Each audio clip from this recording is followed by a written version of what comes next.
Our second speaker of the morning is David Cheshire. David is Director of Sustainability at AECOM. He has over 20 years' experience in the field, and he is author of Building Revolution's book, which is available on Amazon. I checked this morning. Welcome to the stage, David. Thank you, everyone. It's going to be hard to follow that one. That was a good presentation, thank you. I only got the end of it, but I got the gist. Okay, I'll have a go. Right, so I'm going to talk about something related but different, hopefully. So this idea of the circular economy comes from this, really. So we're digging loads of stuff out of the ground to make our buildings. So this is mining for bauxite to make aluminium. And mining in the Amazon rainforest, which just seems like a really bad idea on just every level you could think of.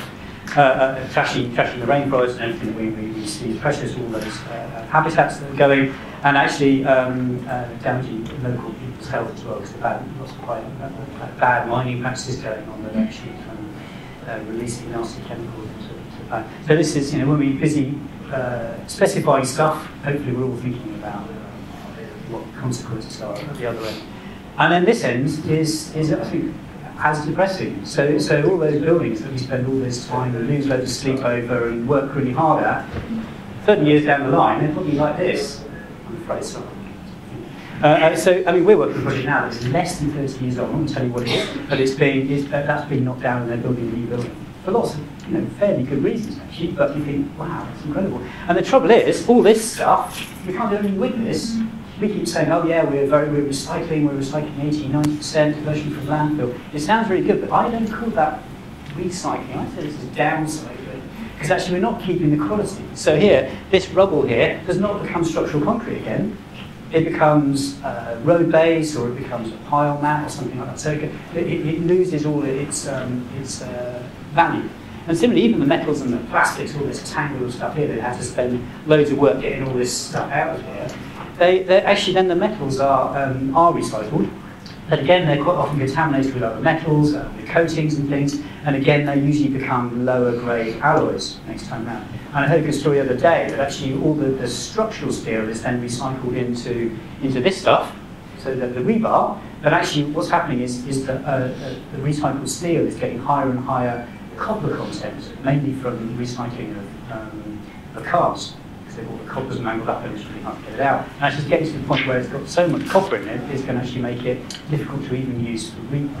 So even the sort of stuff we think we've got sorted with metals, actually we're struggling with that as well. And obviously plastics we all know about, we're busy drinking microplastics right now, drinks, enjoy those, and busy trashing the planet. And in terms of like the fit outside, this is just a project I worked on a couple of years ago. So all these seams were torn out and dumped, and then they were going to be shredded along with all the other valuable materials. And even when they're refitting, of course, there's bins full of waste here. And actually think about, I'm just talking about new build normally, but actually if you look at the fit out market, it's just it's going on all the time. Every couple of years we're stripping out, refitting, and we're even quicker sometimes if the lease is short. So and that's a sort of bit of a blind spot really in the whole industry. We don't really look at that closely. So, what should we do better? So that's the linear economy. Get your stuff out of the ground, use it for a couple of years, chuck it away. And there is no way, by the way. It's coming back to haunt us now. So the circular economy, the whole idea is, why don't we join all that up? So this is a building up slide from an image from my book. And what I try to do is crystallise the ideas from the Ellen MacArthur Foundation, from Cradle to Cradle. Good book, actually, if you want to read a good book, Cradle to Cradle, really good, remaking the way we make things. What you're doing is talking about, specifically for buildings, there wasn't really, at the time when I published this, there wasn't that much about how do we apply the circular economy principles to buildings, to the built environment. So the idea was to retain, refit and refurbish our existing stock rather than building new. If we are building new, then can we design them in a way so they're more adaptable and can be retained and refit and refurbished much more easily rather than doing our current cut and carve approach to life. And then this is the bits of the building, so can we reclaim, reuse components? And we're doing less and less of that all the time. to the point now where we're actually doing reproduction things that look like they're old, but they're actually new. It's just insane, isn't it? So, apart from a few chimney pots and the odd Belfast sink, we don't really do reclamation anymore. And then remanufactured, I think, is a massive area for things like our building services, for stuff that, even furniture stuff. There's a big sort of growth in remanufacture. I think there's a massive potential. I'll talk about that in a minute. And then lastly, there's this idea of having, in the LMCAR Foundation, there's 2 cycles. So there's a biological cycle, which is so that's all your biological materials like timbers, like fabrics, making those pure and allowing those to come from the biosphere into use, and then returning those to the biosphere eventually, hopefully after a few uses, and to be composted or to be anaerobically digested, but not burnt. As I would say, not burnt, not landfill, because then you use value and all the nasty the chemicals that aren't helping anyone. And then on the other side we have the technical cycle, which is the metals and the plastics and stuff. And the idea of that is it goes from manufacture into use, and the key is it then goes back to the manufacturer. And at the moment, in the construction industry, as in many places, we're on this sort of open loop thing where it goes from we buy the stuff, we use it for a while, and then it goes to several owners for the building, let's say, and then it goes to the demolition contractor to try to deal with all that stuff at the end of it. And sometimes even local authorities or other waste contractors, and sometimes it's ending up in Malaysia or wherever it is, as we've seen on some of the programs. So there's a real disconnect there, and the idea is you try and find ways to sort of keep that loop closed. And then on top of that, I put some design principles. None of these are particularly new, but I tried to pull them all together into a framework, and I'll talk about some of these. So this idea of designing out waste of activities of disassembly and selecting your materials are key. I'll talk a bit more about those. And then around the outside there, we've got two ideas. One is this idea that waste is a resource, but waste is something that actually all of us as designers, we create waste. So the concept of waste is created by that design premise at the very beginning. I'm sorry, but that's I've got to put blame somewhere. And actually, because we don't have to create waste, we could, we've got this idea about we've got single-use plastics and single-use buildings even. We don't have to do that. We could actually design things so that we could think, what's next? What's the next life for that component, that material, whatever, and make sure that it has another life, so it doesn't just become waste. Because we define that.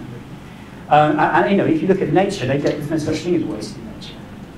What comes out the back of the cow then becomes a resource for the meadow, and then that becomes from one system then turned into another system. And there's lots of processes in place that have evolved to deal with all that resource flow and create nutrients. So waste shouldn't be there. We should have resources. And then circular business models, this idea, which again I'll talk about in a minute, is more about actually, do we have to buy everything? Because part of the problem is this consuming. We buy the lighting here, and then we're responsible, or the owners are then responsible for that lighting for the whole of its life. So if it needs upgrading, if it needs maintaining, if it needs replacing, and disposal is all then responsibility of the owner.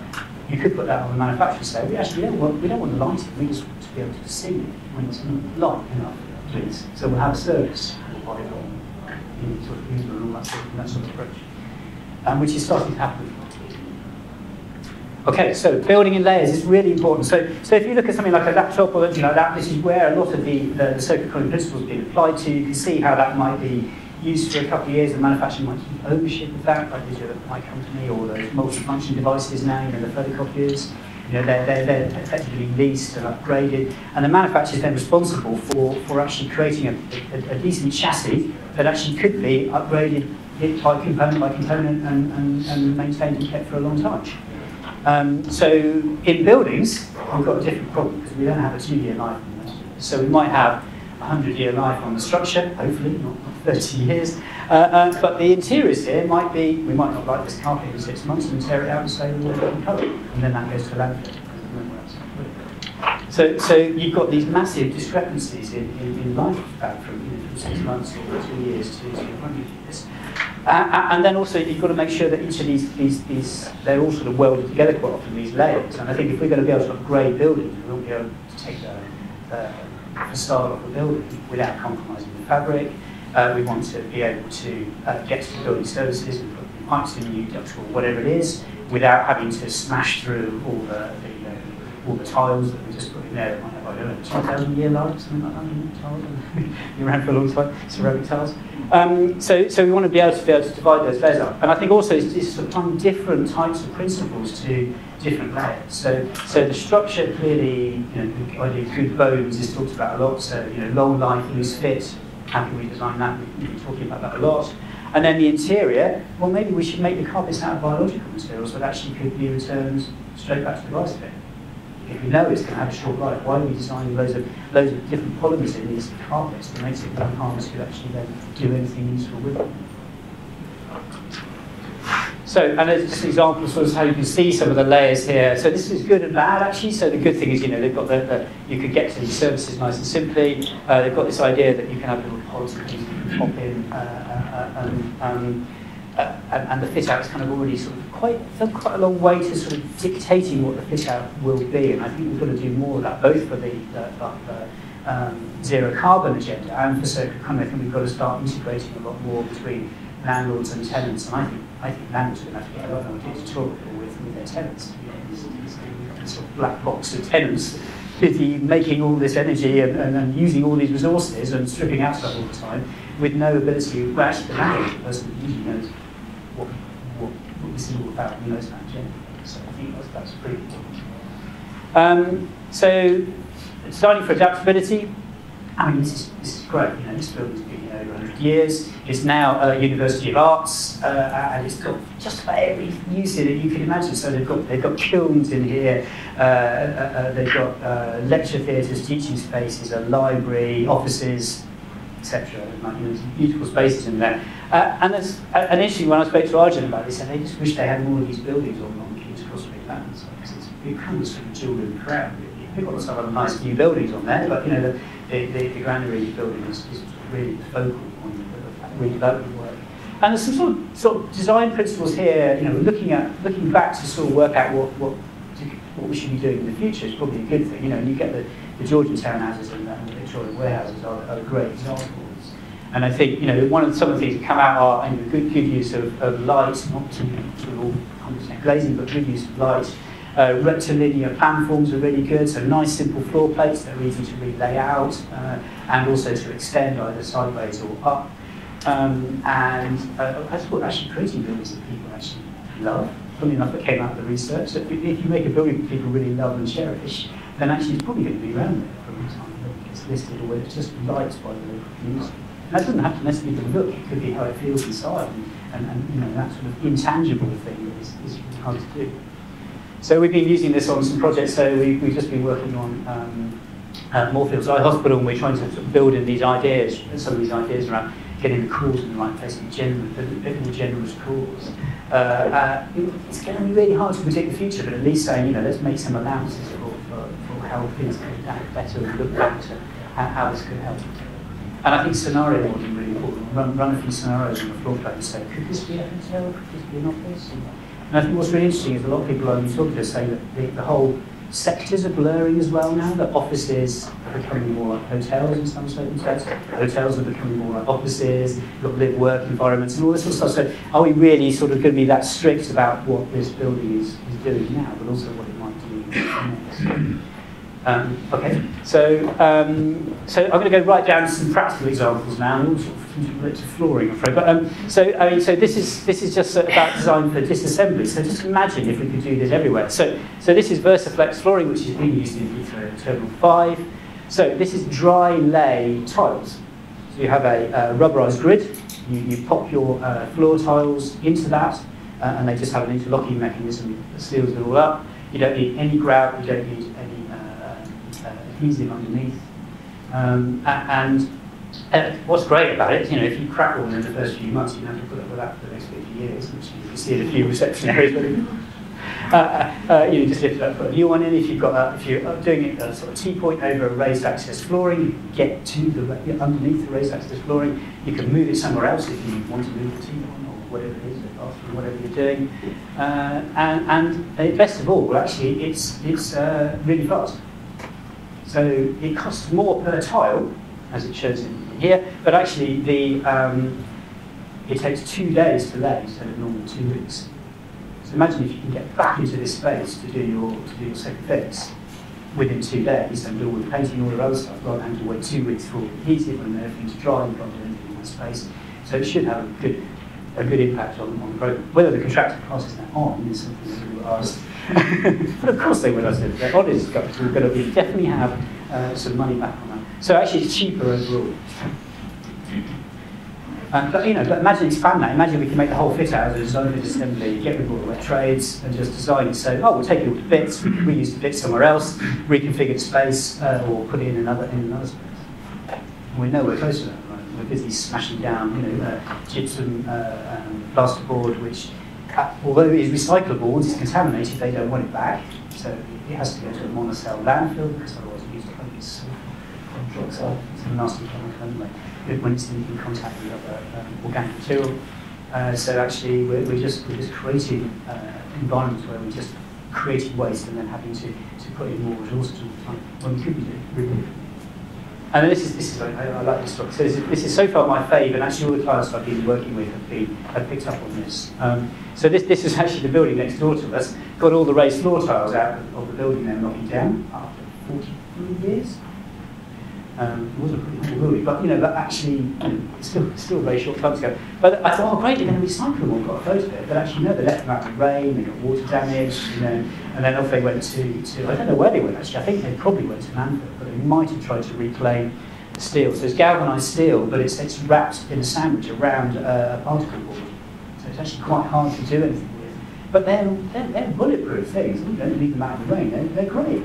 And they're standard, we've got in every building, they're 600 by 600. The older ones are actually better, apparently, because they were back in the day, we used to make them better. So, I found an organisation, and there's only one I found alone, so I am doing advertising, who say that they will remanufacture, or are remanufacturing these. So basically they have to clean them all up, and then they retest them, and they re-warranty them, which is the single best thing of all, because that's the big problem, reclaiming, reusing anything. Is actually obviously availability, but actually, where's the warranty compared to you? So you will re-warranty because that is their business anyway.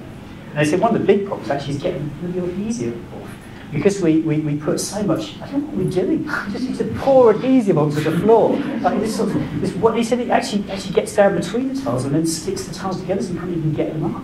Do we think there's going to be a typhoon in our office or it's going to tear the carpet off the floor? I don't know. Well, it's better now. I think you've got the tachypus and stuff like that. Just put little bits in the corners. But it's crazy. And again, we did an analysis there that showed that actually, and of course, sorry, I didn't say, they're only 3/4 of the cost of new ones. So actually cheaper. So what's not to like? Okay, the only thing not to like, and this is just so depressing, is that this floor isn't so shiny. And those letting agents say, we want shiny floors when we're letting space because we want a nice shape. Seriously, if the planet is going down because we didn't want shiny, we couldn't let the space. This is not good thing to be telling our grandchildren. Anyway, so that's a cracking one, save those money and save those resources. So, and then sort of in terms of the business models, this is an interesting one that Schiphol Airport, they actually lease their lighting. I found one case study in the UK that does this, which is NUS headquarters near King's Cross. They decided to approach Philips and get their lighting leased. And it's a really interesting idea because you put the responsibility on them, and then also they set some targets around energy performance as well. So actually they say that they predict how much lighting energy it's going to use, set that as a target, and then you pay a quarterly or monthly charge to Philips. And then if the energy goes above that, you pay less rent. That's quite neat. So when they first got the NUS building up and running, they had Philips crawling all over the controls, all over the lighting. They gave lessons in how to use the system and everything like that, and it worked really well. Compared to when you walk around London, you see all this lighting on at midnight kind of thing, and no one in the building. Someone will not reset those controls, and the controls have got out of calibration, out of whack, and it's all gone wrong when they should be just off. So it's quite a nice idea. The problem we're having with it, practically, is that lots of the organisations we work with have their own maintenance contracts and stuff like that. So why would they set up another contract with another provider, it might take longer to do what they want to do. So if you want to change the lighting, or you know, change a lamp or something because it's blown, well, they'll just use their own site guys. They won't wait for these guys to come. So I think actually the better one is lifts. And I think because you enter into a maintenance contract with a lift manufacturer. So Mitsubishi, for example, is quite involved in this service in the Netherlands. And I think that might be a win. So we're putting that forward. Because it's great to get it off the CapEx onto the OpEx, which lots of people have got restricted CapEx. It's very rare that you can do that trade-off. And then this one's another great one, I think. So Paint 360, social enterprise. So you're ticking those boxes. And the idea is you give leftover paint on site, you give to these guys, and they use it as their raw material, so they don't have to go and get the ingredients for paint from somewhere else. It costs about the same as conventional paints, but actually, what you can then, if you give them some of their raw materials, they'll give you money. It's a really nice idea. And we're starting to sort of explore that on a few projects.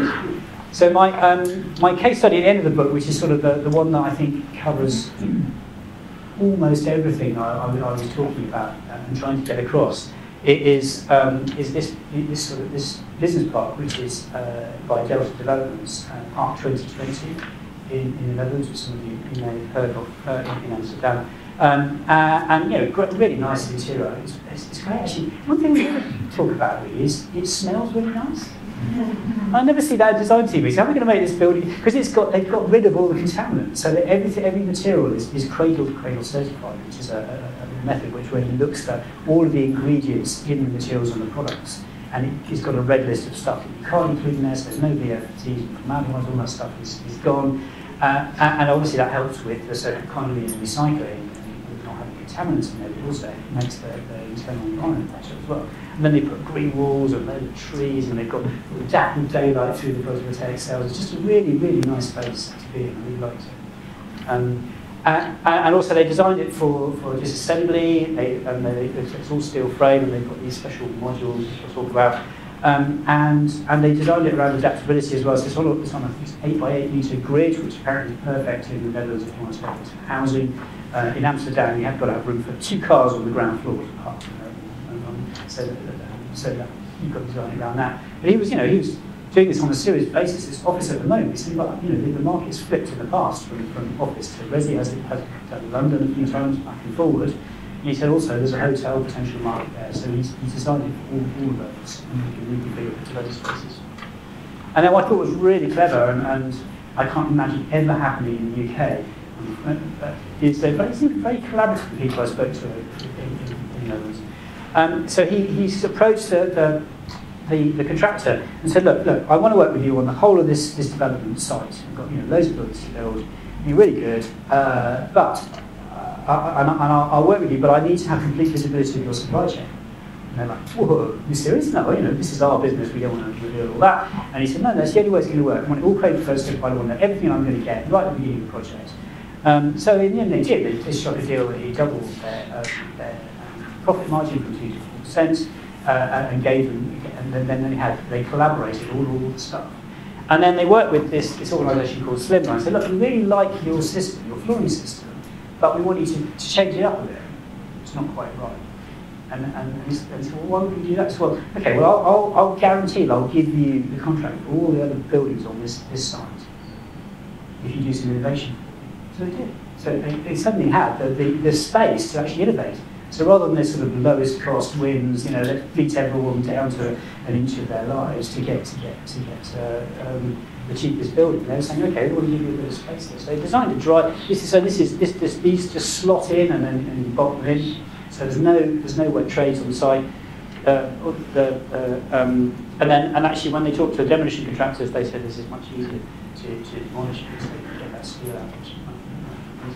And actually, funny enough, this isn't structural, so this is actually a void here that is created as part of the raised part, basically the raised floor. So the structure is this and this. It's all our structural engineers say it's the wrong way up, it can't work. But it's so you can reconfigure the space, you can take a couple of these out, put some new stairs in there, or you can close it up, you've got new services and stuff. So that's the idea. So I look at rooms. So how does that all fit together? So when I spoke to Kurt at Delta Developments, he was saying, look, the plan is that I get engagement on site already, so I know everything. I've got a kit of parts, basically. I don't have to start procuring stuff at the end of the process. So I actually spend less time on site. I'm assembling on site, I'm not building, constructing, so I save money as well. And then he's designed it for long term. So when you do every refit and adaptation, it's designed for that. So actually, you don't go through this deep, loss of money and time when you actually have to reconfigure those spaces every 15, 20, 30 years. And interesting, at end of life, as I was saying before, that actually when they got the demolition contractor into the original design and then the design for disassembly, the original design, they said, yeah, that would be €1,000 to smash that to pieces and crush it and whatever. And they said, with the assembled design, actually they said, I'll tell you what, I'll pay you for the privilege of demolishing that building. We actually got a positive residual value predicted at end of life because they actually, the value of the materials and the resource they were getting back was more than the money cost to actually take the building. And they were getting 20% more, 30% more rent than the ones across the dike, he said, I think. So they're actually getting more value out of it. Because it's such a nice space, with all the sort of health and well-being considerations. So that's my book. And then what's happened since has been just unbelievable. So in 2016, I launched the book. In 2017, by some miracle, we've got circular economy is in the London plan. So every London project now actually has to have a circular economy statement to be submitted as anything which referral has to go to. So it has to demonstrate that they're not going to, if they knock it down, why, and can we use the bits, and also all the sort of things I've been talking about, adaptability and stuff. And actually, best of all for me was that they asked if they could improve my diagram. So I was really chuffed about that. And so that's it. The message there is that if you want to get something across, you've got to get an accurate diagram. Basically. So, and it's still in there. So, I mean, and just to very quickly what that means. So the first step you do for developing circular economy statement is run through this process. Are you knocking down the building? If so, why? And why can't you keep it? Clearly, that decision would already be made by the time you actually started to prepare a circular economy statement. What I'm hoping is that it's pressure back up through the decision-making process, back to the developer procuring a new site might go, actually, there's a really decent building on this site already. I'm going to be in trouble with put this in for an application. How am I going to be able to justify demolishing this and building out in a different way? And then how you reclaim the bits. And then this is about the new build. Is it a long or short life, and adaptability to design and temporary building? So that's sort of early stage stuff. And then it goes on to talk about the weight of the building, to what carbon comes into it, or more in the energy statement really, but it cross references to that. It talks about how much we're reclaiming, recycling of the building, and those sort of things. There's a whole lot of indicators in there. And we do these great workshops, we've run 3 or 4 of them already, where we're trying to engage the project team to actually do something different. And we've got a driver now to actually do that. So no longer it's about, okay, what are you doing? We'll just write it down and turn it into a report. You actually, hey, have you thought about this? Have you thought about adapting for this and designing for longevity? So that's my book.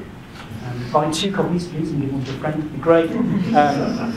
And I'll just leave you with this idea that basically sort of materials as material banks, this idea that we deposit some resources and materials into a building for a certain amount of time, and then actually future generations or whatever can get those materials and resources back out. Thank you for your time.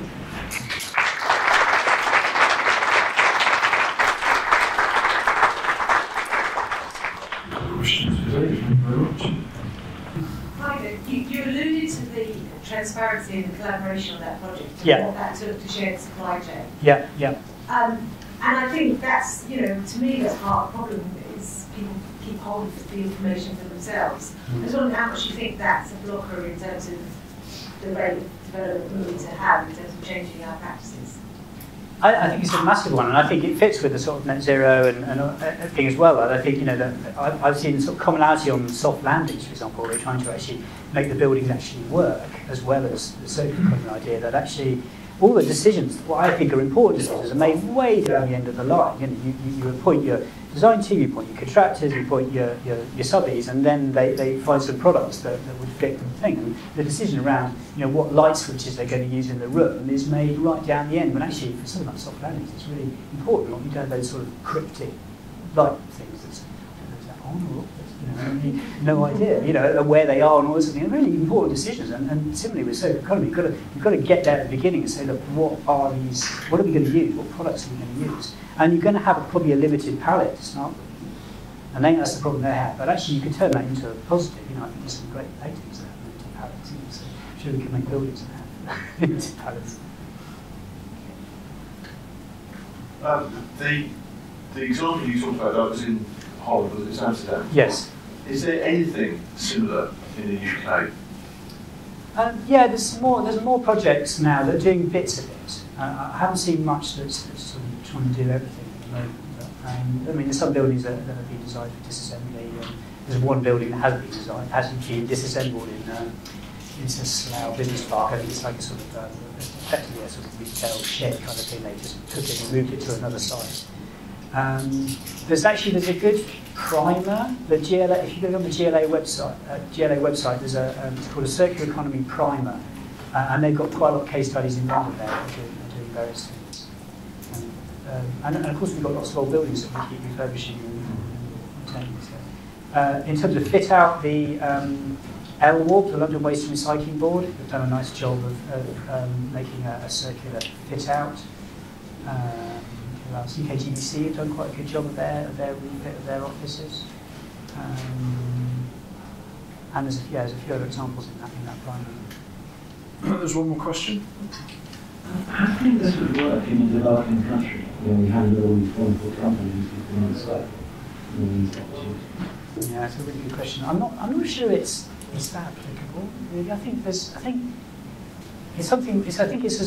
a bit of a problem we've created in the consumer society, I think, where we just buy new stuff easily, so we just do it, and we just keep ripping out our kitchens every 5 years and 5 years, just because it looks better. So I think when you've got, depending what you mean by it, but if you've got, there's probably a lot of that circular economy principles going on in lots of where you haven't got the money to do that, because you're basically making good and repairing and doing what you can. So I think the other problem is, of course, that we're dumping. We're both taking loads of resources from lots of countries that probably can't handle that, but also then dumping loads of stuff on people.